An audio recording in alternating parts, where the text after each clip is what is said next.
700 కోట్ల గొర్రెల పంపిణీ స్కీమ్ చిక్కుల్లో మాజీ మంత్రి తలసాని, ఈడీ అదుపులో తలసాని మాజీ ఓఎస్డీ కళ్యాణ్, 10 చోట్ల సోదాలు, 7 గంటల పాటు విచారణ.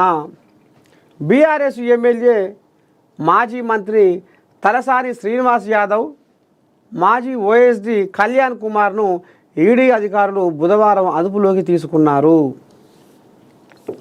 గొర్రెల పంపిణీ స్కీమ్లో 700 కోట్ల కుంభకోణం జరిగినట్లు ఏసీబీ నమోదు చేసిన ఎఫ్ఐఆర్ ఆధారంగా ఈడీ అధికారులు కళ్యాణ్ ఇంటితో సహా హైదరాబాద్లోని మొత్తం 10 ప్రాంతాల్లో సోదాలు నిర్వహించారు. ఈ సోదాల్లో పలు కీలక డాక్యుమెంట్లు, భారీగా నగదును స్వాధీనం చేసుకున్నారు. కళ్యాణ్ను సుమారు 7 గంటల పాటు విచారించినట్లు సమాచారం. ఇలా ఒక కోల్యాగని మనం లైన్లో తీసుకుందాము, ఎందుకంటే అది ఇదివరకు ఇంట్లో పనిచేసిన కోల్యాగే అది.